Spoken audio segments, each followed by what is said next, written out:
నమస్తే మేడం. నమస్తే మేడం, ప్రస్తుత కాలంలో భార్యాభర్తల్ని చూసుకుంటే ఎక్కడ అన్యోన్యత అనేదే లేకుండా పోయింది.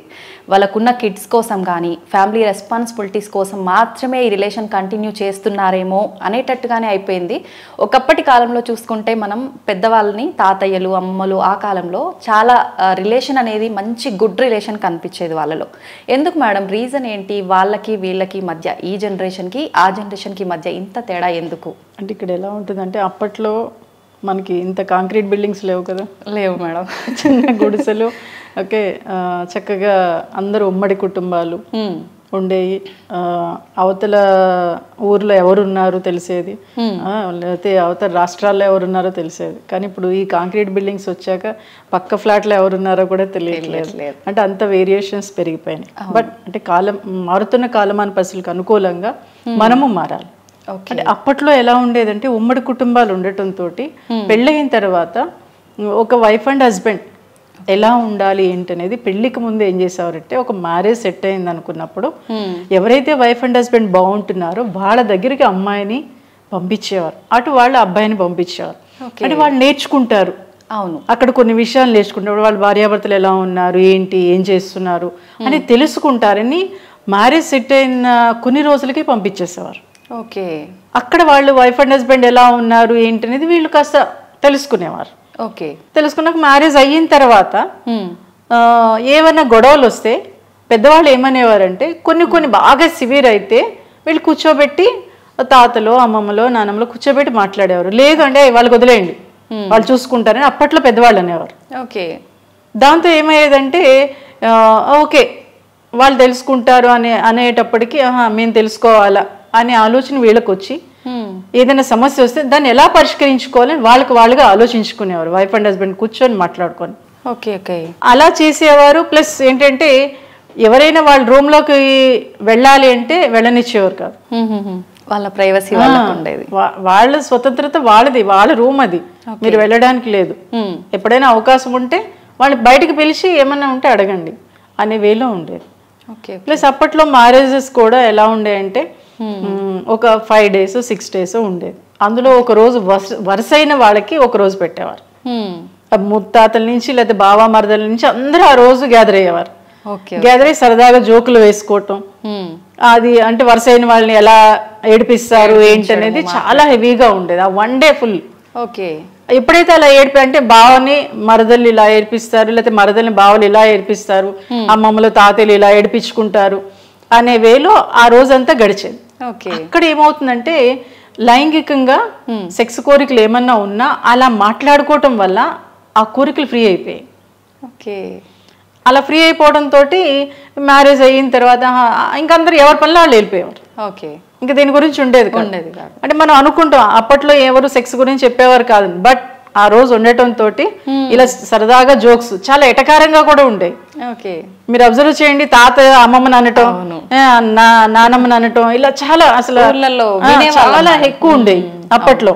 కానీ ఇప్పుడు ఏవి అంత సరదాగా అంత లవ్లీగా మాట్లాడుకోవటం చేయటం అప్పట్లో పెద్దవాళ్ళు మాట్లాడుకున్న ఎంజాయ్ చేసేవారు. ఎవరేమనేవారు కాదు. కానీ ఇప్పుడు ఎలా అయిపోయిందంటే ఒక మ్యారేజ్ అనేది ఒక బిజినెస్ అయిపోయింది. ఇప్పుడు చూడండి, ప్రీ మ్యారిటల్ వెడ్డింగ్ షూట్ అని, ప్లస్ ఇంకా హెల్దీ అని, ఇవన్నీ అవన్నీ చెప్పి మొత్తం అసలు ఏదో కలగాపులంగా చేస్తున్నట్టు ఉంది. మ్యారేజ్ అనేది ఏంటంటే ఒక ఫోటోషూట్ కోసం, ఆ ఫోటోలు చూసుకోవడం కోసం, ఆ వీడియోలు చూసుకోవడం కోసం మాత్రమే మ్యారేజ్ చేస్తున్నారేమో అని అనిపిస్తుంది. అందులో అంత అద్భుతంగా కనిపించాలనుకుంటా, అంటే అద్భుతంగా కనిపించాలి, కానీ మనసు ఎలా ఉంటుందంటే నీళ్ళు. అంటే ఇవన్నీ ఇంపార్టెంటే గానీ వీటితో పాటు మనకు మానవ సంబంధాలు, అనుబంధాలు కూడా ఉండట్లేదు. అవును, ఇప్పుడు చూడండి మీరు అప్పట్లో ఏంటి, ఒక మ్యారేజ్ సెట్ అయిన తర్వాత అందరు బంధువులందరూ వచ్చేసి పిండి వంటలు చేసేవారు, ఈ పసుపు దంచడం కానీ అసలు ప్రతిదీ చేసేవారు. ఇప్పుడు హెల్దీ అంటున్నారు, లేకపోతే మెహందీ అంటున్నారు, అది సంగీత్ అంటున్నారు. ఎవరు డాన్స్ చేస్తున్నారు? డబ్బులు పెట్టి తీసుకొచ్చుకొని వాళ్ళతో డాన్సులు చేయిస్తున్నారు అంతే. కానీ అప్పట్లో ముసలి వాళ్ళు కూడా చేసేవారు, చాలా సరదాగా పాటలు పాడేవారు, వాళ్ళే పాటలు పాడేవారు. అసలు ఎంత అద్భుతంగా పెళ్లి కూతురు చేసినప్పుడు, పెళ్లి కొడుకుని చేసినప్పుడు వాళ్ళని తీసుకొచ్చి మీరు పాటలు పాడండి, లేకపోతే దగ్గర వాళ్ళు ఎవరన్నా నువ్వు బాబాడితో పాటలు నువ్వు పాడు అని ఇలా పిల్లల దగ్గర నుంచి పెద్దవాళ్ళ వరకు మన బంధువుల్లో ఎవరు బాగా పాటలు పాడతారు, ఎవరు బాగా డాన్స్ చేస్తారని తీసుకొచ్చి చేయించేవారు. ఓకే. అప్పుడు మన కోరిక తీరిపోయేది, అవును, ఫ్రీ అయిపోయేవాళ్ళు. ఎప్పుడైతే ఫ్రీ అయిపోయామో ఫ్రీ ఆలోచనలు వస్తాయి, పాజిటివ్ ఆలోచనలు పెరుగుతాయి. ఓకే. కానీ ఇప్పుడు అలా ఉండట్లా. మ్యారేజ్ అయిపోయిన 2వ రోజే గొడవలు పెట్టుకుంటాం. మ్యారేజ్ కూడా అవసరం లేదు, ఈ మధ్యన ప్రీ వెడ్డింగ్ షూట్ జరిగిన 3-4 డేస్కే 5 డేస్కే నాకు ఈ అబ్బాయి వద్దు, నాకు ఈ అమ్మాయి వద్దు అని నేను అది చాలా హ్యాపీ ఫీల్ అవుతున్నా. ఎందుకని మేడం? ఎందుకు అంటే ఇక్కడ లక్షలతో అయిపోయింది. ప్రీ వెడ్డింగ్ షూట్ అంటే ఒక 10 లక్షలు లేకపోతే 20 లక్షలు 5 లక్షలతో అయిపోతుంది కదా. అమ్మయ్య ఈ 5 లక్షలతో వీళ్ళది అయిపోయింది, పెళ్ళైతే మళ్ళీ కోట్లు.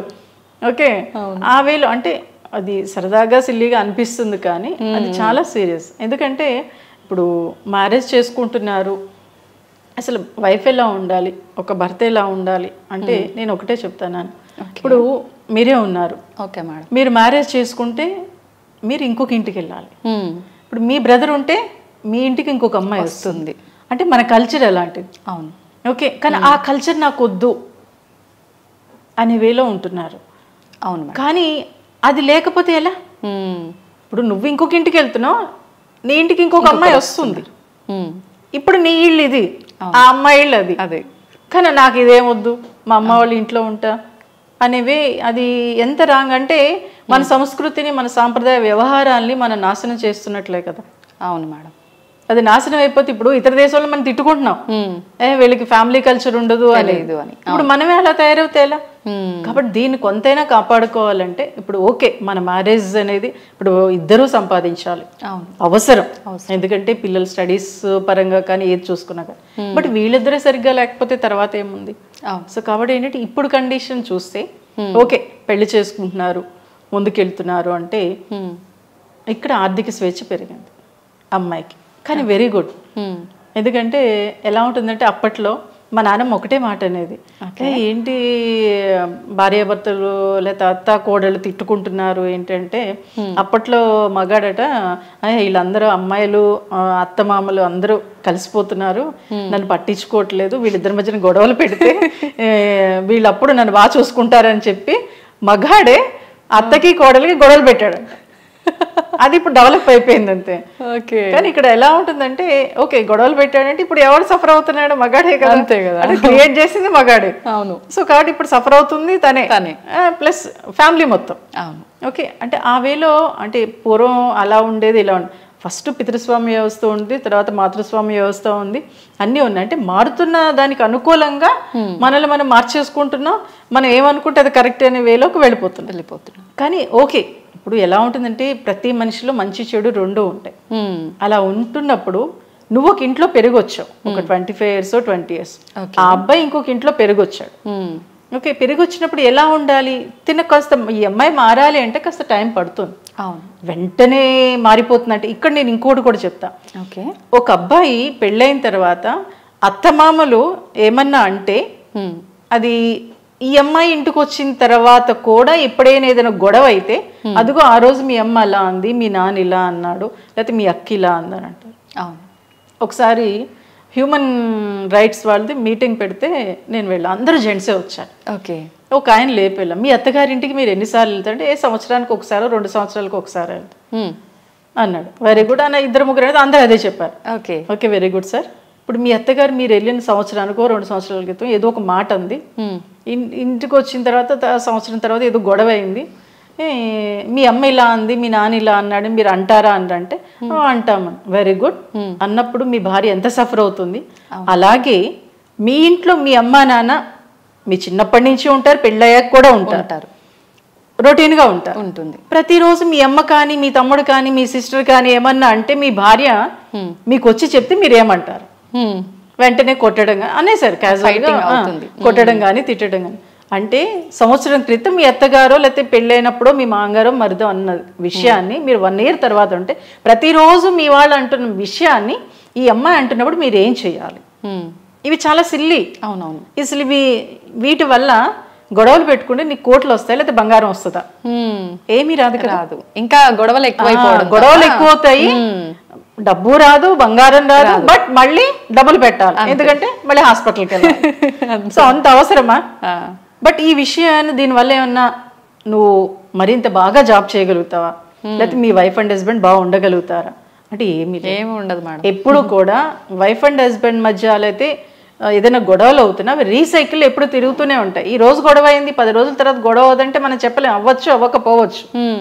బట్ కాబట్టి ఇక్కడే వదిలేసేయాలంతే.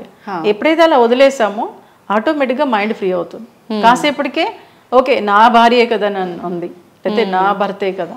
అలాగే మీ అమ్మా నాన్న చెప్పారు మీ వైఫ్ గురించి, లేదా మీ వైఫ్ వాళ్ళ గురించి చెప్పింది అని ఇవద్దు వదిలేసే, ఇవేం ఉపయోగం లేనివి కదా అని ఇద్దరు అనుకోగలగాలి. ఓకే.